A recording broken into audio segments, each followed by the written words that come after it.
Hello everyone, welcome back to the channel. Guess what?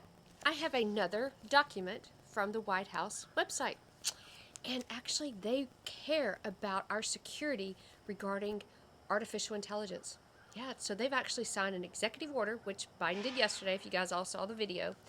And I kind of went through some of it, and I want to break it down and describe what I think some of this means. Also, I think how it's going to link to the digital ID, which the World Economic Forum hopes to have the treaty signed globally in place by 2024.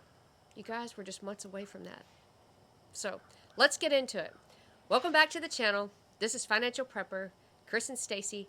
I'm Stacy. Chris is still in the shop, actually working with his dad today. And this is one of the things he actually just produced just a few minutes ago. I showed it in the video the other few minutes ago, but I'm going to show it again. I think it's so cool. I can't wait to see all the things he's going to build for me. Anyway, welcome back to the woodpile, which, by the way, I had my first fire today. All right, let's talk about this, you guys. He says President Biden issues an executive order on safe, secure, trustworthy artificial intelligence.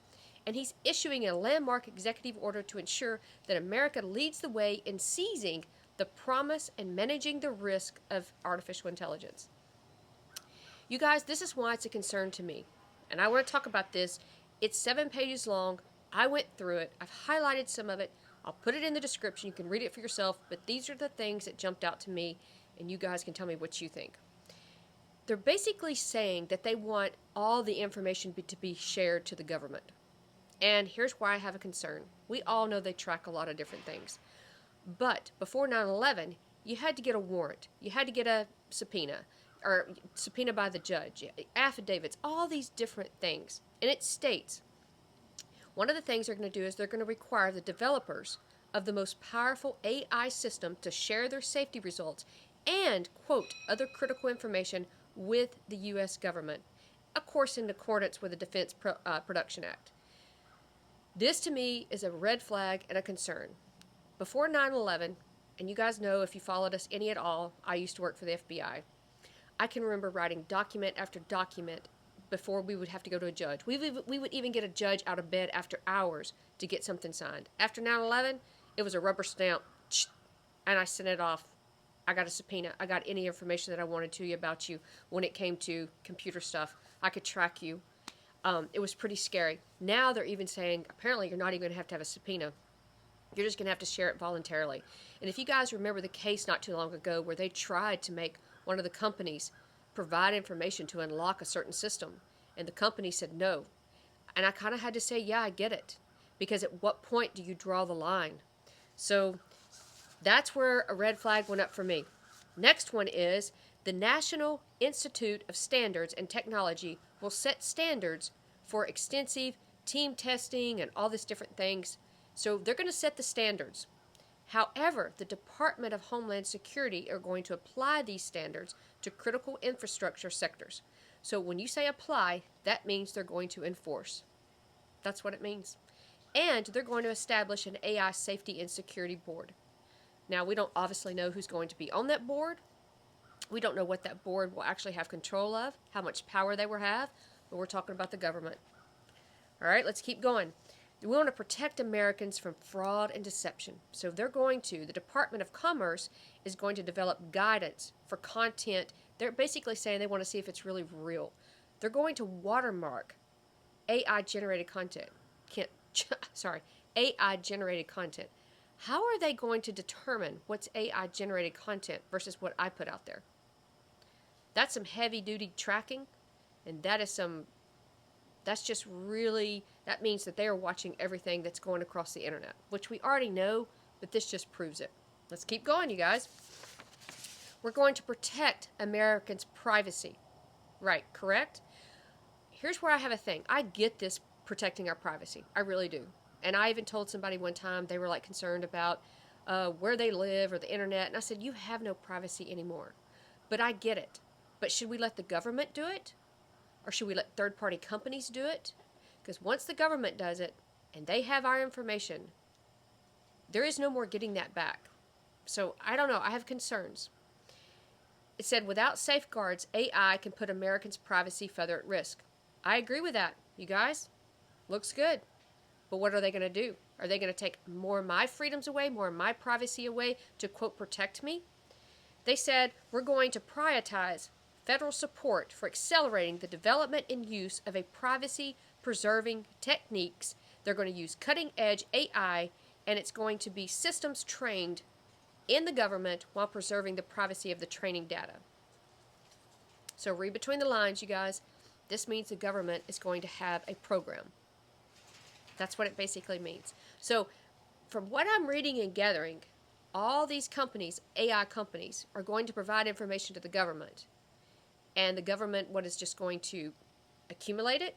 They're going to say we're going to preserve it. We're going to make it where it's, not at risk. Something just doesn't add up. Evaluate how agencies collect and use commercially available information, including information from data brokers and other different companies. So, once again, it looks amazing on paper, but they're going to get your information.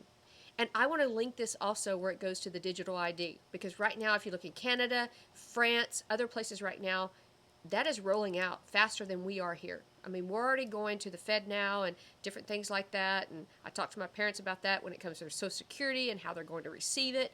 But you guys, this is happening. Let's keep going. Provide clear guidelines to the landlords. So now not only is it going to affect your information that you put on the computer, the AI, different companies, it's going to affect landlords that have property. They said it's going to keep the AI algorithms from being used from discrimination. Now, how in the world are they going to do that? Except for they're going to monitor everything that you do. Sounds like. Ensure fairness through the criminal justice system. It said they're going to use AI in sentencing, parole, probation, pre-trial release, detention, risk assessment, surveillance, and here's the one that caught my attention, crime forecasting. And they're going to predict policies and analysis, or forensic analysis. So, it brought to mind that movie Tom Cruise. I think it was The Minority Report. I don't know, you guys have to look it up. I think that's right. Where they had the balls that rolled down, and they predicted that maybe a potential crime could happen. It clearly states in this, from the press release, crime forecasting, based on AI data and information that they're going to accumulate. That was a red flag for me, another one. They said also by making products better, cheaper, and more widely available, which sounds really good. They're going to support workers. Dangers of increased workplace, surveillance, bias, job displacements, all this kind of stuff. However, it's going to be a big brother. You guys read that book, 1984. They could not do anything. Everything was surveillance. Everything was monitored. You guys, this just sounds like Big Brother. It's like just the perfect. It's like it's taken out of the 1984 book. America already is leading AI and innovations. More AI startups raised first-time capital in the United States last year, more than 7 different countries. And we are. There is a race for AI right now because they say whoever wins AI is going to be the global leader. But I want to link this with the digital ID because the World Economic Forum right now they have that treaty that they've been working on since about 2020, 2021. I think that's what it is. I have to get on their site and look.